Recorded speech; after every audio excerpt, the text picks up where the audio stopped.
So we're going to talk a little bit about the basic differences between bitmap files and vector art files. And if you're new to Photoshop and new to digital imaging in general, then it's just important that you understand that there are two basic file types.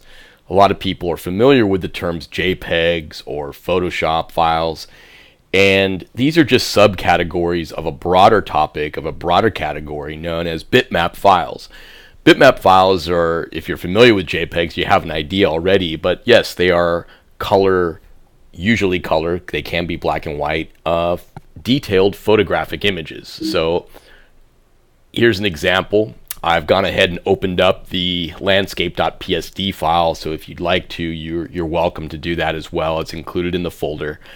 You can really just sort of look at any Photoshop file to do this, but I will zoom in just to make my point. But yes, there you can see the pixels. These are the little squares that represent a pixel on the screen, which of course in large numbers create the illusion of a well represented photograph with varying resolutions. This is a very low resolution image I've provided for you for speed purposes, but of course if you take pictures with your cell phone or a camera that has a lot of megapixels on the photographs, it will be a very detailed, very high resolution image. Be a lot more pixels there.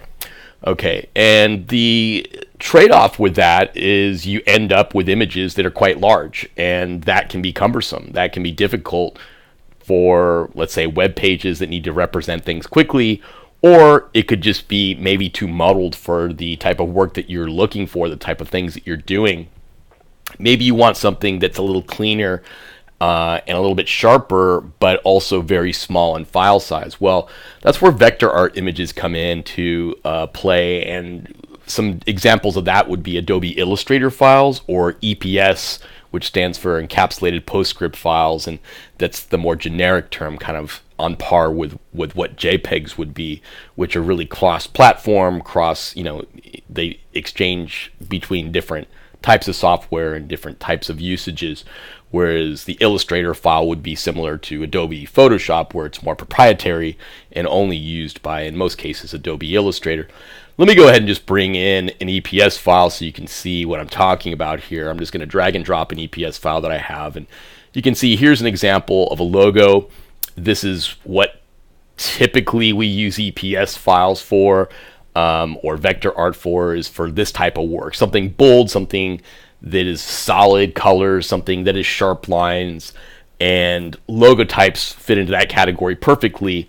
And so, yes, Adobe Illustrator is typically known for that.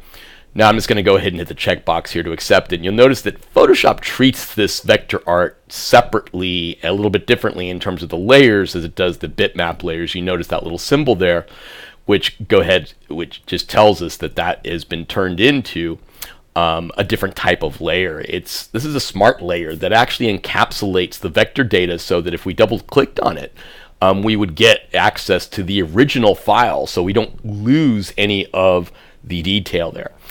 One of the other big advantages with vector art as opposed to bitmapped art is that these things can be scaled indefinitely, and that's a big advantage, because with bitmaps, if I were to make this photograph larger without actually adding more pixel data from the camera itself, I would end up with an image that is larger in file size but short on quality. It would not have any increase in quality the way it would if I just took an image with more megapixels.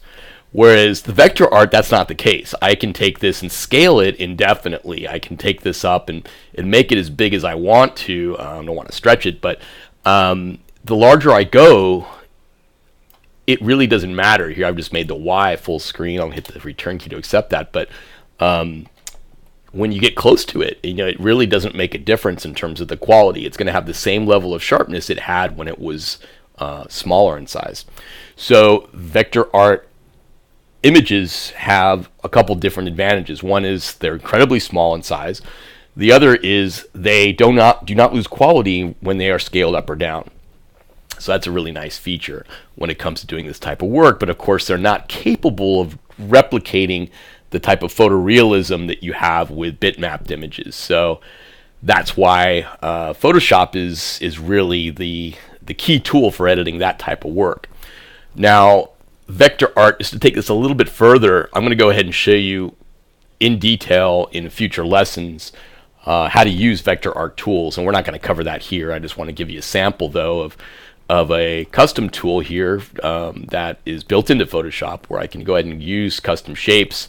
In this case, I'm using a heart shape, but I have different shapes that I could use. There's a fleur-de-lis, for example, and some arrows. But you can just take these shapes and build them out in Photoshop, and you can see that unlike the bitmapped images, you have these handles that shape the curvature of these edges. Okay, so that's a very unique type of file format. It's very different from bitmap, and it's got a lot of features that will be useful to you as you build different designs, and that's why we're going to cover them in this class, because graphic design really encapsulates this type of logo, as well as the combination of logos with photographs and posters and such. We're going to be using type a lot as well, so vector art tools will become an important part of our exploration of Photoshop. And this is something that you probably won't explore too much in the world of photography, but in graphic design, it's very, very key to that. And I will say that Photoshop has come a long way and is quite advanced when it comes to working with vector art in general. But more on all that later. All I wanted to do was introduce you to the basic differences between vector and bitmapped images with this lesson.